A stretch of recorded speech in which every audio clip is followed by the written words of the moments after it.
ಭ್ರಷ್ಟಾಚಾರ ತಾಂಡವಾಡ್ತಾ ಇದೆ.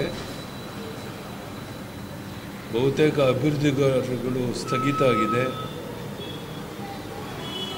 ಜನರ ಸಂಕಷ್ಟಗಳನ್ನು ಯಾರು ಕೇಳೋರಿಲ್ಲ ಅನ್ನುವಂಥ ದುಸ್ಥಿತಿ ಬಂದು ತಲುಪಿದೆ. ಆದರೆ ಕೇವಲ ಪ್ರಚಾರದಲ್ಲಿ ಇವರು ತೊಡಗಿದ್ದು ಅಭಿವೃದ್ಧಿ ಕಡೆ ಗಮನ ಕೊಡ್ತಾ ಇಲ್ಲ.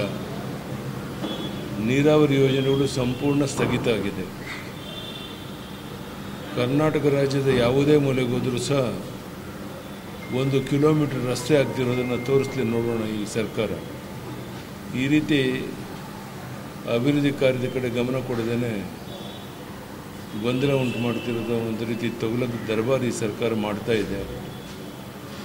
ನಾವು ಅಲ್ಪಸಂಖ್ಯಾತರ ವಿರೋಧಿಗಳಲ್ಲ, ಆದರೆ ಅಲ್ಪಸಂಖ್ಯಾತರಿಗೆ ಮಿತಿಮೀರಿ ನೆರವನ್ನು ಕೊಡುವಂಥದ್ದು ಸಹ ಅಕ್ಷಮ್ಯ ಅಪರಾಧ.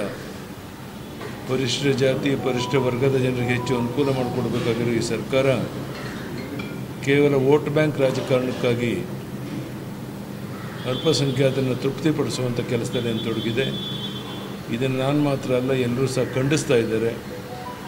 ಈಗಲಾದರೂ ಸರ್ಕಾರ ಜಾಗೃತವಾಗಿ ಅಭಿವೃದ್ಧಿ ಕಡೆ ಗಮನ ಕೊಟ್ಟು ಎಲ್ಲ ವರ್ಗದ ಜನರಿಗೆ ಒಂದು ನ್ಯಾಯ ಒದಗಿಸ್ಕೊಡುವಂಥ ಕೆಲಸ ಮಾಡಬೇಕು ಅಂತೇಳಿ ಈ ಸಂದರ್ಭದಲ್ಲಿ ಒತ್ತಾಯ ಮಾಡಿ.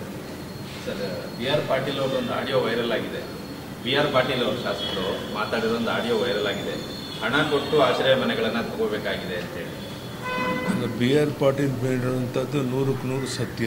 ನಾನು ಅದನ್ನೇ ಈಗ ನಿಮ್ಗೆ ಹೇಳಿದ್ದು. ಹಣ ಕೊಡದೆ ದುಡ್ಡು ಕೊಡದೆ ಯಾವುದೇ ಕೆಲಸ ಆಗೋದಿಲ್ಲ ಅನ್ನುವಂಥದ್ದು ಸಾಬೀತಾಗಿದೆ. ಬಡವರ ಮನೆ ಬೇಕು ಅಂದರೂ ಸಹ ದುಡ್ಡು ಕೊಟ್ಟೆ ಮನೆ ತಗೊಳ್ಳುವಂಥ ದುಸ್ಥಿತಿ ಬಂದಿದೆ. ನಾನು ಹೇಳ್ತಾ ಇಲ್ಲ, ಸ್ವತಃ ಬಿ ಆರ್ ಪಾಟೀಲ್ ಹೇಳಿದ್ದಾರೆ. ಅಂದಮೇಲೆ ಇದನ್ನಾದರೂ ಈಗಲಾದರೂ ಸರ್ಕಾರ ಒಪ್ಪಿಕೊಂಡು ತಪ್ಪನ್ನು ಸರಿಪಡಿಸ್ಕೊಂಡು ಬಡವರಿಗೆ ನ್ಯಾಯ ಒದಗಿಸೋಣಂಥ ಕೆಲಸ ಮಾಡಬೇಕು ಅಂತ ಒತ್ತಾಯ ಮಾಡ್ತೀನಿ.